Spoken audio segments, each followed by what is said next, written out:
Illinois Science and Technology Park is located in Skokie, Illinois, situated on an approximately 24-acre corporate campus with over 500,000 square feet of fully developed office, laboratory, and amenity space.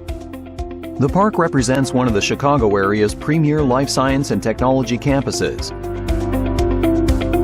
The 3 existing stabilized lab and office buildings are currently leased to a roster of leading domestic and multinational life science, energy, and nanotech companies. Situated directly on Chicago's CTA New Light rail station, the park's location provides tenants with multiple routes to downtown, as well as convenient service to and from Chicago's O'Hare International and Midway airports, and is a short 10-minute drive to Northwestern University and its world-renowned science, medical, and business programs. The park offers best-in-class lab facilities and office space, together with the potential for ground-up build-to-suit development at the site. It includes the largest assembly of for-lease wet lab space in the state of Illinois.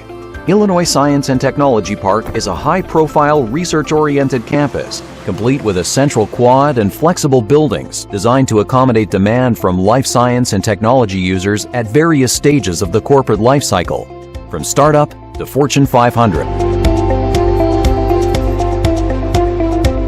4901 Searle is a 224,000 square foot office building and former headquarters for G.D. Searle. The building was fully renovated in 2007 and leased to AA credit-rated NorthShore University Health System through 2029. 8045 Lamont is a 159,000 square foot state-of-the-art 4-story lab facility that was considered for Lab Building of the Year by R&D Magazine in 2001. The LEED Gold building is 100% leased to a select group of international life science and technology companies, including Astellas Pharmaceuticals, Fresenius Kabi, LanzaTech, and Northwestern University. 8025 Lamont is a partially renovated 4-story lab totaling 127,000 square feet that is the U.S. home to Germany's Vetter. In addition to a number of younger growth companies developing technologies originally created at nearby Northwestern University. Illinois Science and Technology Park. The business of science grows here.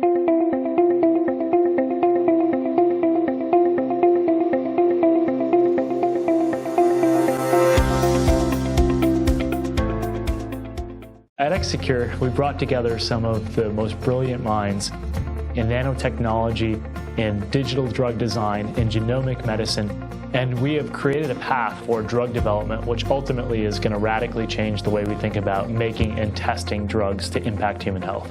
Spherical nucleic acid is a new form of DNA or RNA. It's made by taking nanoparticles and arranging short strands of oligonucleotides, DNA or RNA, on their surfaces into a globular form. We're using what we call digital design to create new medicines with SNA technology, using computer algorithms to design drugs using your A's, G's, T's, and C's and rearrange them like Lego blocks to create new drugs. You can actually design a targeted medicine that will attack that disease at its genetic source. The capabilities we have in DNA sequencing today are used for synthesizing the molecules that are incorporated into the Exicure products. We take a nanoparticle as a scaffold and we plug pieces of DNA around the outside. And that koosh ball-like structure has really important properties, mainly that it gets into cells and tissues very effectively. That effective cell and tissue penetration is going to change the paradigm for nucleic acid medicines. We've got tremendous knowledge right now about what's causing disease. But what the real deficit has been is new development in topically applied medications. Not medications that broadly hit things, for example, steroids for inflammatory disease, but medications that build on the recent research that's been done and are able to target more specifically. Exicure is the only company capable of topical gene regulation, and that opens up the ability to create therapeutics for a wide number of diseases. We're going after targets in the eye, the lung, the skin, the GI tract, really anywhere where you can think about locally delivering nucleic acids, the Exicure technology provides a key. I'm working on treatments for ophthalmology. I'm creating new medicines for skin disease. I'm working on new therapies for cancer. I think what we're going to see in the future as a consequence of some of the products that are being developed at Exicure some really transformative, less toxic drugs that are very directed and targeted to the underlying cause. And it's the power of this technology that really will transform the way people expect medical care to be delivered.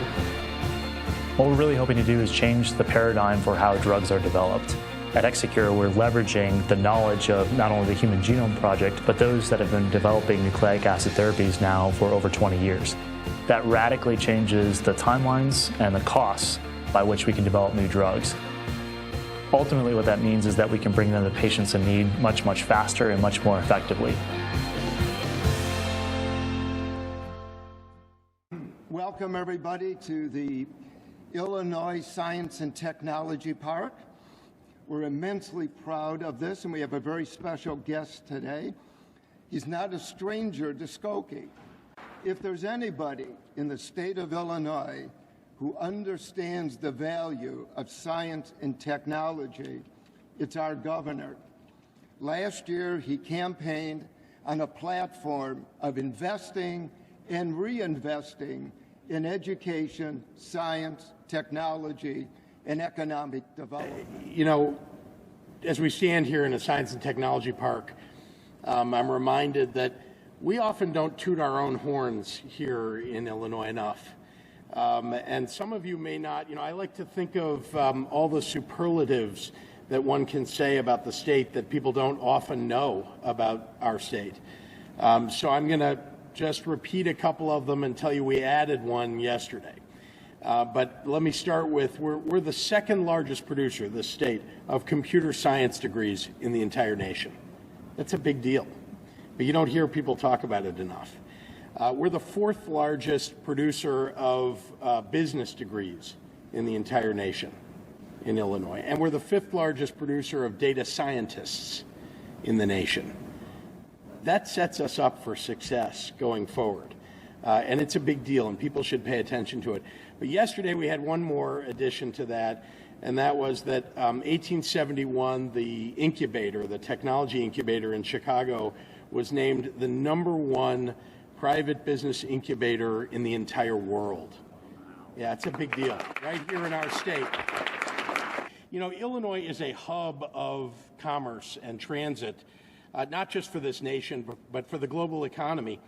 We're the fifth largest economy in the United States, and we're the crossroads for companies who use our roads and our bridges and our airports and our rivers and our people to move their products all across America. Illinois now has a new message for the world. Illinois is back, and we are open for business.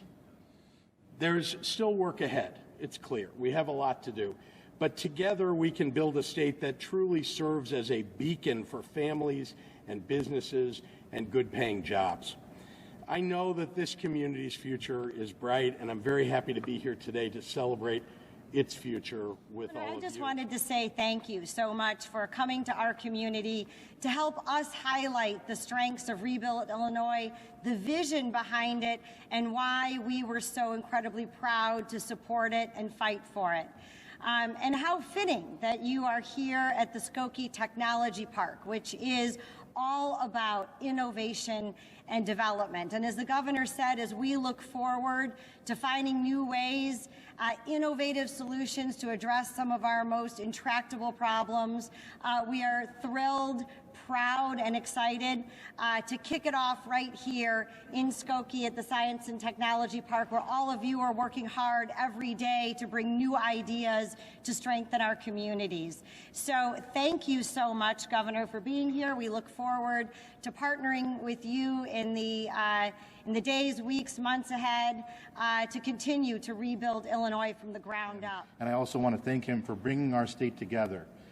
I was on the subcommittee of capital needs, where we travel the state from Edwardsville to Chicago, and there are folks that want to pit one community versus another. The reality is Edwardsville has transportation infrastructure needs, so does Chicago. We can do this together as one state, and he's the one that helped make that happen. So I want to thank him for that. We have a cheerleader in the governor's office who shares the same vision as we do.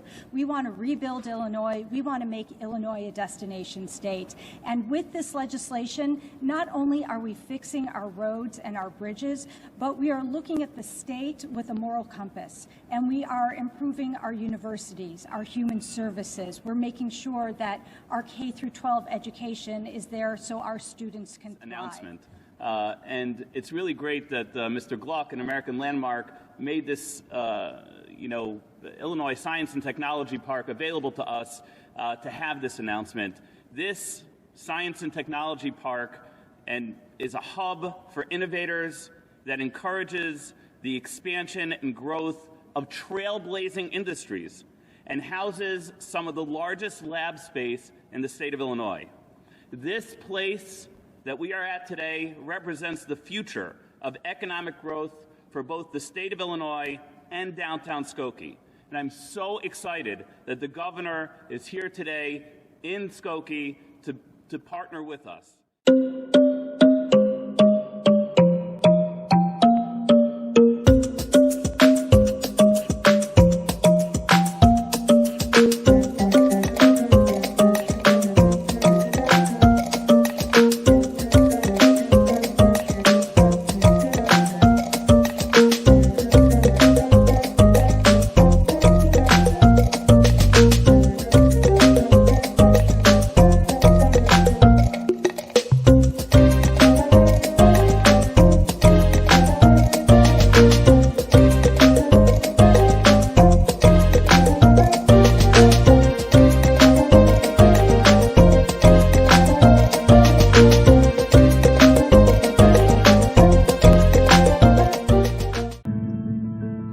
A healthy immune system targets pathogens while sparing the body's own tissues.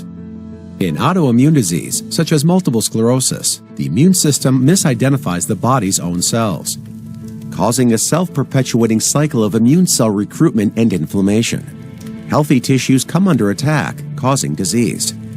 To date, clinicians have relied upon immune suppressant therapies that risk serious side effects. Cour's breakthrough nanoparticle platform harnesses the immune system's own learning power to induce tolerance to specific problematic antigens, while preserving all immune functionality. Upon infusion, Cour nanoparticles bind to immune cells called monocytes. The particle surface is functionalized to enhance uptake, ensuring optimal targeted delivery. These cells then travel to the spleen and liver, where they undergo apoptosis. There, the disease-specific antigens encapsulated within the particles are released. The resulting debris is consumed by antigen-presenting cells, which present the disease-specific antigens along with negative co-stimulating factors to the adaptive immune system. Adaptive immune T cells interact with antigen-presenting cells, and in the absence of inflammatory signals, they perceive the antigen as self. These T cells respond by undergoing deletion or anergy, or by inducing a T regulatory response.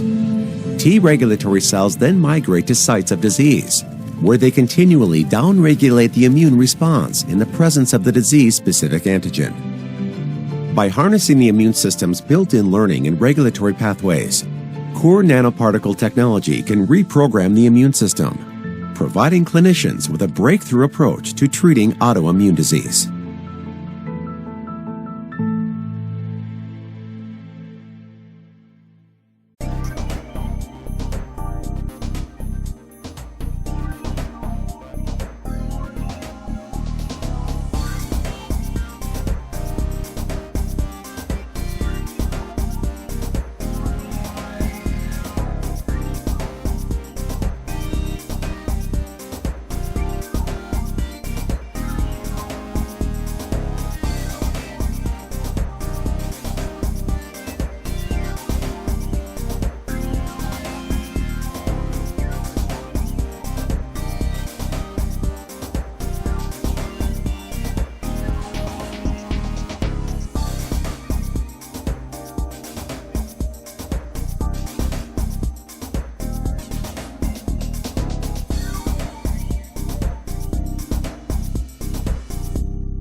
For a global business, coming to the U.S. market isn't just a good idea, it's a must.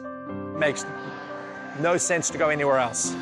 If you really want to grow your company, yeah, go to America. There's an ecosystem here. It starts with there's the educational institutions that are among the top in the world. A proven track record of innovation coupled with excellent protection of intellectual properties. Also, the legal system in the U.S. is very, very stable, very, very well understood. There's a capital market system that supports entrepreneurs and investments. I've had an incredible experience with the workforce that I have employed here in America. We got all kinds of faces. I mean, in our factory, it's 40 nationalities and 7 languages on our factory floor. And this ecosystem grows and thrives and flourishes. And this has produced some pretty tremendous success stories. The United States does offer a level playing field, doesn't matter where you come from. As time goes on, success breeds more success. It's quite a daunting task, taking your business overseas into a new market, into a country where I essentially didn't know a single person. Part of that challenge of coming to the United States was to really understand how Toto, a Japanese company, was going to go beyond just a sort of an Asian-centric business model into a global business model. Select USA is a point of contact.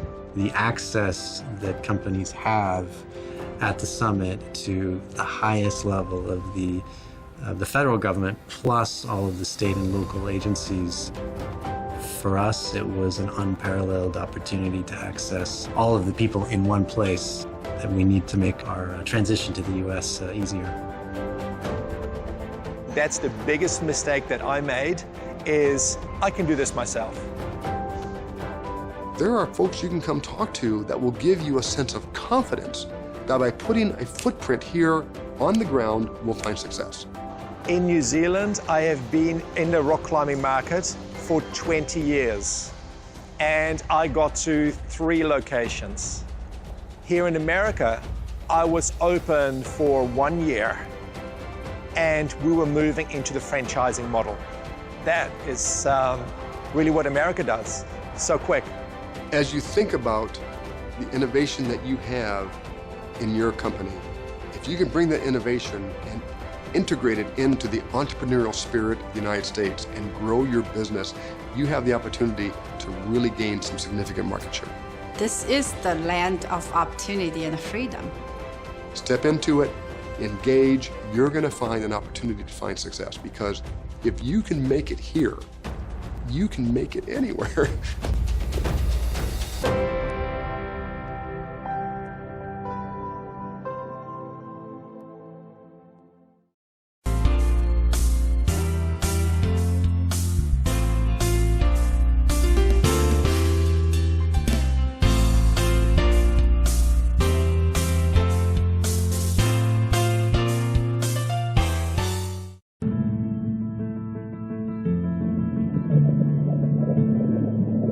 A healthy immune system easily distinguishes between pathogens and non-threatening entities like food or pollen. However, in allergy, the immune system is sensitized to an otherwise non-threatening entity like peanuts and mounts an abnormal immune reaction, which can become life-threatening anaphylaxis.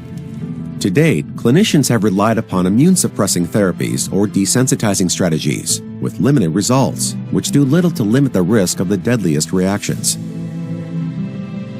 Cour's breakthrough nanoparticle platform harnesses the immune system's own learning power to induce tolerance to specific allergens like peanuts and reduce the risk of these deadly reactions. Cour nanoparticles bind to immune cells called monocytes. The particle surface is functionalized to enhance uptake, ensuring optimal targeted delivery. The cells and particles then travel to the spleen and liver, where they undergo apoptosis, releasing the allergens encapsulated within the particles. The resulting debris is picked up by antigen-presenting cells, which present the allergens along with negative co-stimulating factors to the adaptive immune system.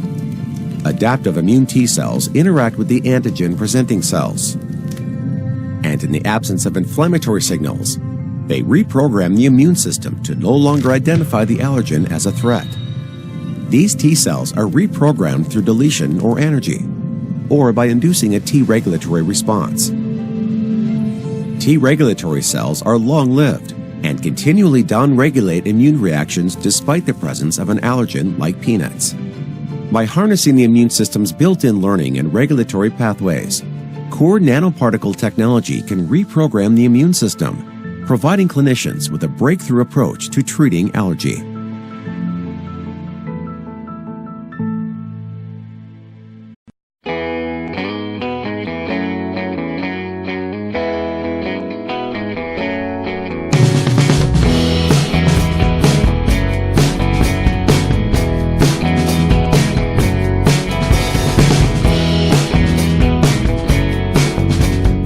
This day is a long time in coming. Our previous village manager, in the midst of the recession, came to the board with a bold idea: purchase the Desiree property, demolish it, and put it out to bid when the recession ends. And the village board did exactly that.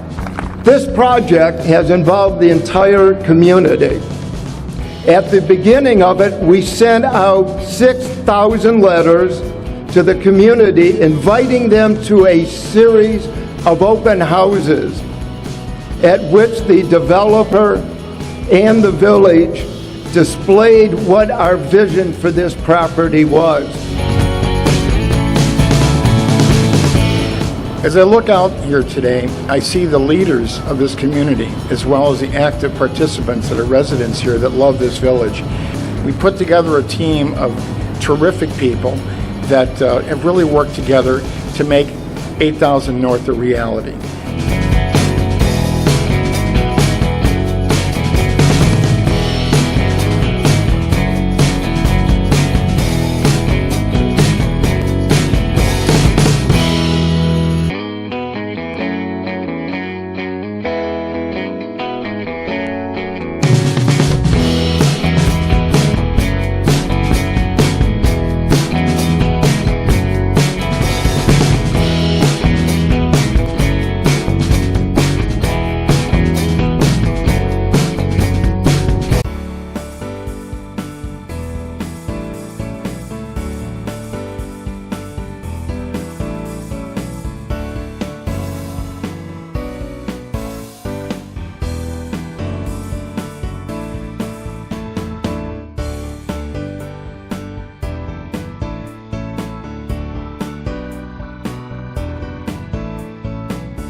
We each have our own story.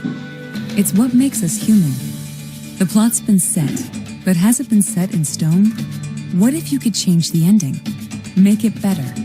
At NorthShore, we're transforming everyday medicine into something extraordinary, using your DNA to predict, prevent, and treat illnesses, so your story has a happy ending. NorthShore, personalized medicine, healthcare for what's next.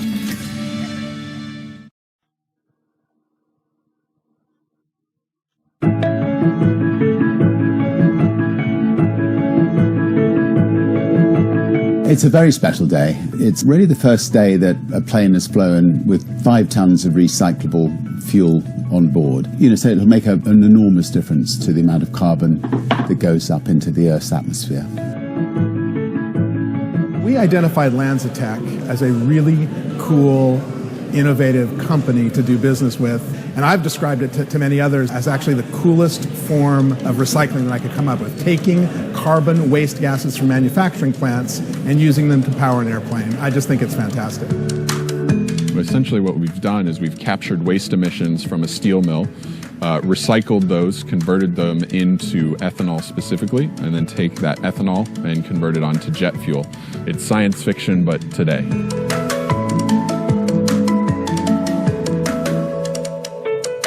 What I really want to see is all airlines pursue solutions that help us all get to a better kind of ultimate world answer of finding innovative ways of doing just that. If we can move towards an environment that is completely clean and where airlines are playing their part, that would be just a lovely world to live in.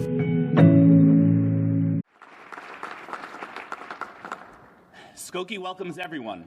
And it's really great that Mr. Gluck, an American landmark, made this, the Illinois Science and Technology Park available to us to have this announcement.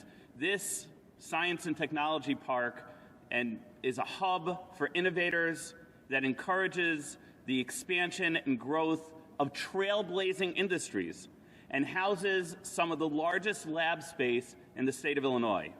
This place that we are at today represents the future of economic growth for both the state of Illinois and downtown Skokie.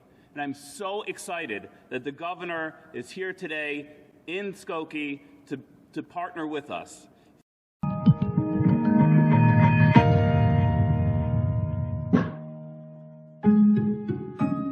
Bringing a new therapy to market is costly, requiring an average investment of $2.6 billion and a decade or more in development.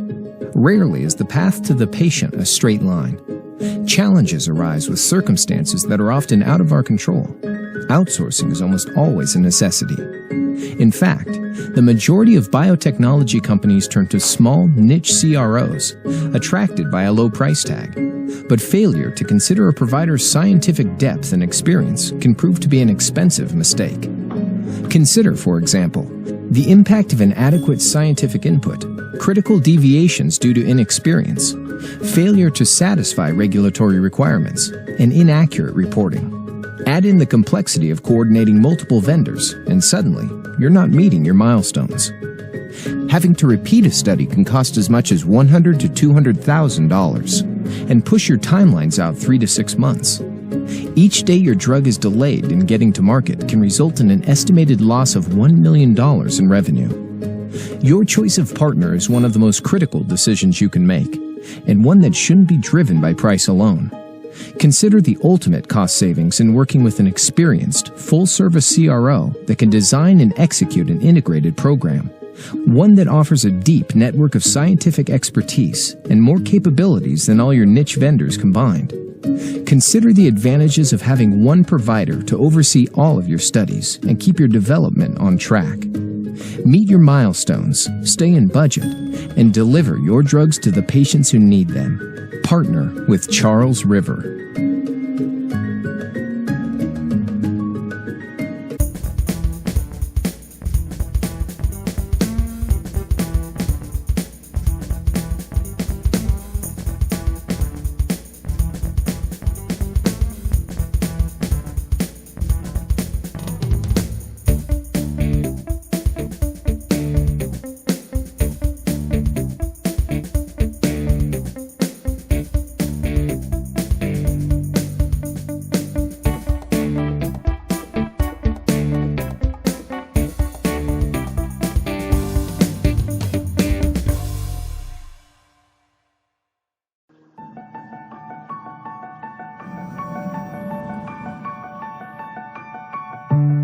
Between two great oceans on the shores of a great lake, Northwestern University lives in the heart of the United States. Our campus is in Evanston, Illinois, in the global city of Chicago. We're in Washington, D.C., New York City, and San Francisco, stretching Northwestern from coast to coast. And half a world away, our furthest campus is in Doha, Qatar.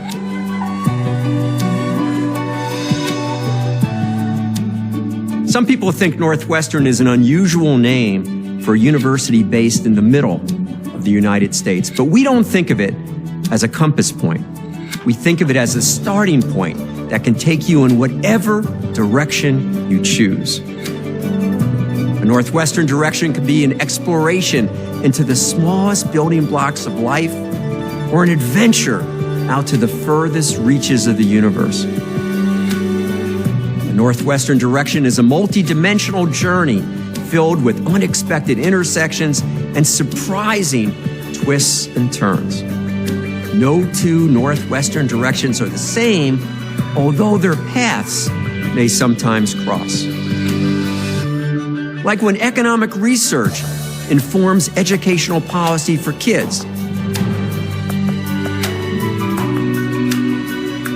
and when revolutionary new material helps leading physicians better care for premature babies.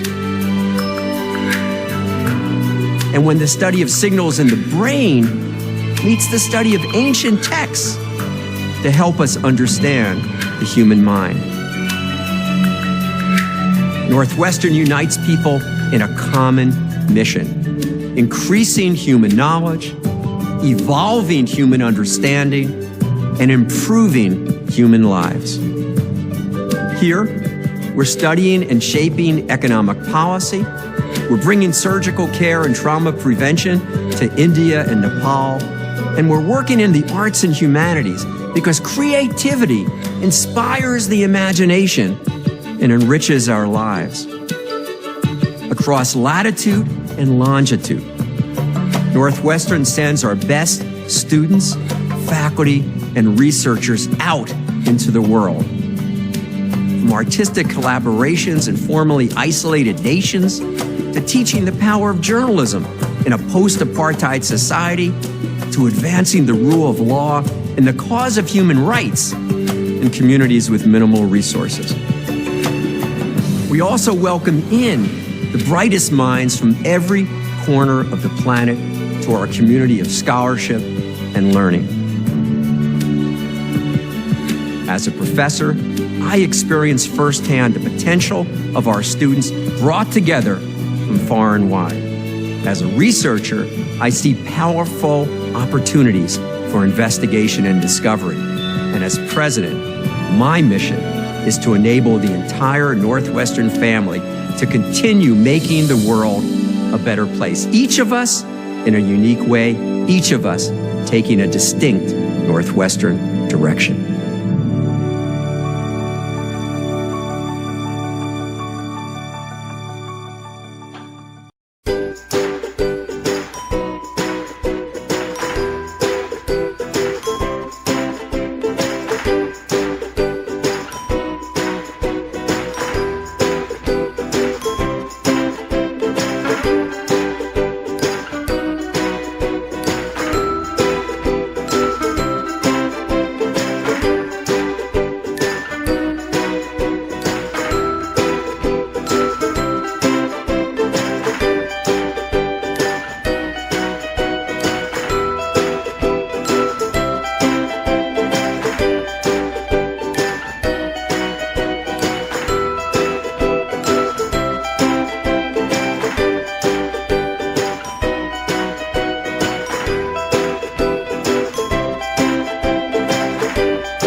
all of this up here is capped honey.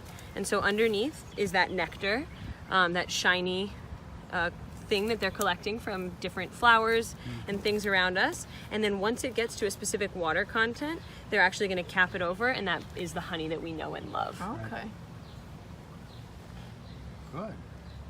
My absolute favorite thing of any hive are the pollen cells that they'll actually deposit different pollens into the comb, and the colors will vary. So throughout the season you'll see different colors, but also even like right here you can see the deep oranges and the bright yellows. When you see a full frame of all these different pollens, it's one of the most spectacular things in the world.